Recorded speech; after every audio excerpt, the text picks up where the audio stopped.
Hello friends, welcome back to വിനീസ്ഡൈൻ. ഇന്ന് ഞാൻ തയ്യാറാക്കാൻ പോകുന്നത് വളരെ സിമ്പിളായിട്ടും എന്നാൽ വളരെ ടേസ്റ്റി ആയിട്ടും തയ്യാറാക്കാൻ പറ്റുന്ന ഒരു പനീർ റൈസാണ്. അതിനായിട്ട് ഒരു കുക്കർ എടുത്തിട്ടുണ്ട്. അതിലേക്ക് 2 ടേബിൾ സ്പൂൺ ഗീ ചേർത്ത് കൊടുത്തു. അപ്പോൾ നെയ്യ് നന്നായിട്ട് ചൂടായി വന്നിട്ടുണ്ട്. അതിലേക്ക് നമുക്ക് ഒരു 1/4 കപ്പ് പനീറിൻ്റെ പീസസ് ചേർത്ത് കൊടുക്കാം. പനീർ ഒരു ഷാലോ ഫ്രൈ ചെയ്തെടുക്കാം. നമുക്ക് ഫ്രൈ ചെയ്തില്ലെങ്കിലും കുഴപ്പമൊന്നുമില്ല, പക്ഷേ നെയ്യിലൊന്ന് ഫ്രൈ ചെയ്തെടുക്കുമ്പോൾ നല്ലൊരു ടേസ്റ്റ് ഉണ്ടാവും. ചെറുതായിട്ടൊന്ന് റോസ്റ്റായി വന്നാൽ മതി. എല്ലാ സൈഡും നമുക്കൊന്ന് ചെറുതായിട്ടൊന്ന് ഫ്രൈ ചെയ്തെടുക്കാം.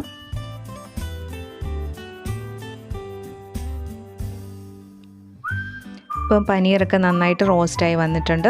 ഇനി നമുക്കിതിന് നെയ്യിൽ നിന്ന് കോരി മാറ്റാം.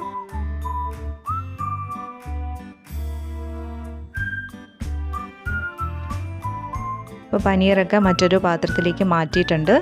ഇനി 1 ടേബിൾ സ്പൂൺ ജിഞ്ചർ ചതച്ചത് ചേർത്ത് കൊടുക്കാം. ഇഞ്ചി ചതച്ചത് 1 ടേബിൾ സ്പൂൺ അത് ചേർത്ത് കൊടുത്ത് ഒന്ന് മിക്സ് ചെയ്യാം.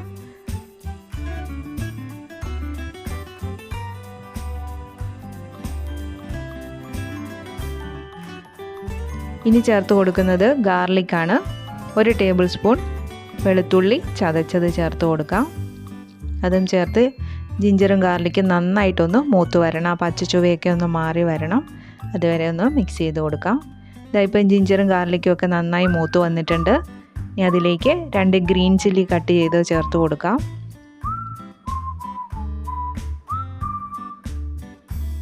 പച്ചമുളകും കൂടെ ചേർത്ത് ഒന്ന് മിക്സ് ചെയ്യുവാണ്. ഇനി ഒരു മീഡിയം സൈസ് സവാള നീളത്തിൽ കനം കുറച്ച് കട്ട് ചെയ്തതാണ്, അത് ചേർത്ത് കൊടുക്കാം.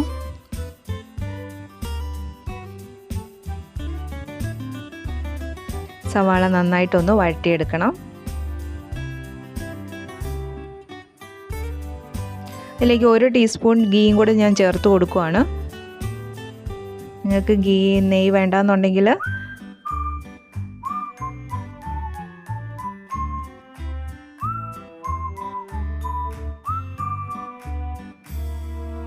ഒരു ടീസ്പൂൺ ഉപ്പുപൊടിയും കൂടെ ചേർത്ത് നന്നായിട്ട് വഴറ്റിയെടുക്കാം. അത്യാവശ്യം സവാള ഒന്ന് വഴണ്ട് വന്നിട്ടുണ്ട്. ഈ സമയത്ത് ഒരു മീഡിയം സൈസ് തക്കാളി ചേർത്ത് കൊടുക്കുവാണ്. കനം കുറച്ച് നീളത്തിൽ കട്ട് ചെയ്തതാണ്. ഈ ടൊമാറ്റോ നന്നായിട്ടൊന്ന് വഴണ്ട് വരണം. സവാളയും ടൊമാറ്റോയും നന്നായിട്ടൊന്ന് വഴണ്ട് വരട്ടെ.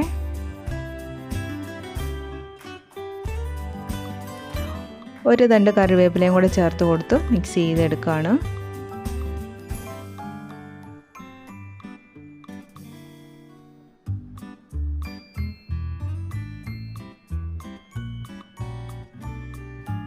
ഇപ്പോൾ സവാളയും തക്കാളിയൊക്കെ നന്നായിട്ടൊന്ന് വഴണ്ട് വന്നിട്ടുണ്ട്.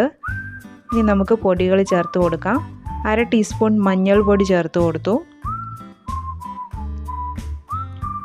1 ടീസ്പൂൺ മല്ലിപ്പൊടി, 1 ടീസ്പൂൺ ഗരം മസാല, ഇതെല്ലാം ചേർത്ത് നന്നായിട്ട് മിക്സ് ചെയ്തെടുക്കാം. ടർമറിക്കിൻ്റെയും കൊറിയാണ്ടർ പൗഡറിൻ്റെയും ഒക്കെ പച്ചച്ചുവയൊന്ന് മാറി എല്ലാം ഒന്ന് മൂത്ത് ഒന്ന് വരണം. നന്നായിട്ട് യോജിപ്പിച്ച് കൊടുക്കാം. പച്ചമുളകിന് നല്ല എരിവുണ്ടായിരുന്നു, അത് കാരണം ഞാൻ വീണ്ടും മുളക് പൊടി ചേർത്ത് കൊടുക്കുന്നില്ല. അപ്പോൾ ആവശ്യമുണ്ടെങ്കിൽ മുളക് പൊടി 1/2 ടീസ്പൂൺ ചേർത്ത് കൊടുക്കാം. ഇപ്പോൾ അത്യാവശ്യം മൂത്ത് വന്നിട്ടുണ്ട്. അപ്പോൾ അതിലേക്ക് നമ്മൾ ഫ്രൈ ചെയ്ത് വെച്ചിരുന്ന പനീർ ചേർത്ത് കൊടുക്കുകയാണ്. ഈ പനീറും കൂടെ കിടന്ന് നന്നായിട്ടൊന്ന് മൂത്ത് വരട്ടെ. കാരണം പനീറിലേക്ക് ഈ മസാലയൊക്കെ ഒന്ന് പിടിച്ചു വരണം. അപ്പോൾ ഒരു 5 മിനിറ്റ് നമുക്കതൊന്ന് സിമ്മിലാക്കി ഇട്ട് കൊടുക്കാം. ഇതായിപ്പോൾ നോക്കിയേ, മസാലയൊക്കെ നന്നായി മൂത്ത് വന്നിട്ടുണ്ട്. പനീറിലേക്ക് മസാലയും ഉപ്പും ഒക്കെ പിടിച്ചു വന്നിട്ടുണ്ട്. ഒന്നുകൂടെ ഒന്ന് മിക്സ് ചെയ്ത് കൊടുക്കുവാണ്.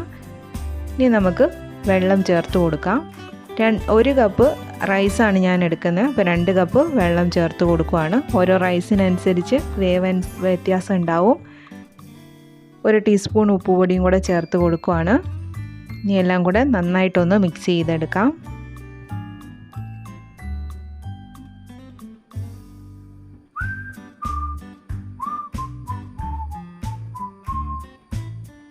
ഇനി വെള്ളം നന്നായി ഒന്ന് തിളച്ച് വരട്ടെ. ഇതാ ഇപ്പോൾ വെള്ളമൊക്കെ നന്നായി തിളച്ച് വന്നിട്ടുണ്ട്. അതിലേക്ക് 1 കപ്പ് കൈമ റൈസാണ് ഞാൻ ചേർത്ത് കൊടുക്കുന്നത്. 15 മിനിറ്റ് സോക്ക് ചെയ്ത് വെച്ചിരുന്നതാണ്. അതും കൂടെ ചേർത്ത് നന്നായിട്ട് മിക്സ് ചെയ്ത് ഇനി അടച്ചു വെച്ച് വേവിച്ചെടുക്കാം. ഓരോ കുക്കറിൻ്റെ വിസിലിനും പ്രഷറും അനുസരിച്ച് വിസിലൊക്കെ വ്യത്യാസം ഉണ്ടാവും. ഇപ്പോൾ ഇത് പ്രഷറൊക്കെ പോയി. ഞാനിത് തുറന്ന് നോക്കുവാണ്. നോക്കിയേ, നമ്മുടെ പനീർ റൈസ് റെഡിയായി വന്നിട്ടുണ്ട്. കണ്ടോ, വെള്ളമൊന്നുമില്ല, നല്ല പാകത്തിന് വെന്ത് വന്നിട്ടുണ്ട്. ഇനി നമുക്കതൊരു പ്ലേറ്റിലേക്ക് മാറ്റാം. നോക്കിക്കുക, വളരെ ടേസ്റ്റി ആയിട്ടുള്ള പനീർ റൈസ് റെഡിയായി വന്നിട്ടുണ്ട്. വളരെ സിമ്പിളായിട്ട് തന്നെ തയ്യാറാക്കിയെടുക്കാം. അധികം ഇൻഗ്രീഡിയൻസ് ഒന്നും ആവശ്യമില്ല. കാണാൻ വളരെ ഭംഗിയുണ്ട്, അതുപോലെ തന്നെ കഴിക്കാൻ വളരെ ടേസ്റ്റിയാണ്. പെട്ടെന്ന് തന്നെ തയ്യാറാക്കിയെടുക്കാം. കറിയൊന്നും ആവശ്യമില്ല. ഇതിങ്ങനെ തന്നെ കഴിക്കാൻ വളരെ ടേസ്റ്റിയാണ്. ചൂടോടുകൂടി കഴിച്ചാൽ മതി. വേണമെന്നുണ്ടെങ്കിൽ കുറച്ച് തൈരോ പപ്പടമോ എന്തെങ്കിലും കൂടെ കഴിക്കാം. എന്തായാലും വളരെ ടേസ്റ്റി ആയിട്ടുള്ള റൈസാണ്. തയ്യാറാക്കി നോക്കൂ, ഇഷ്ടമാകും.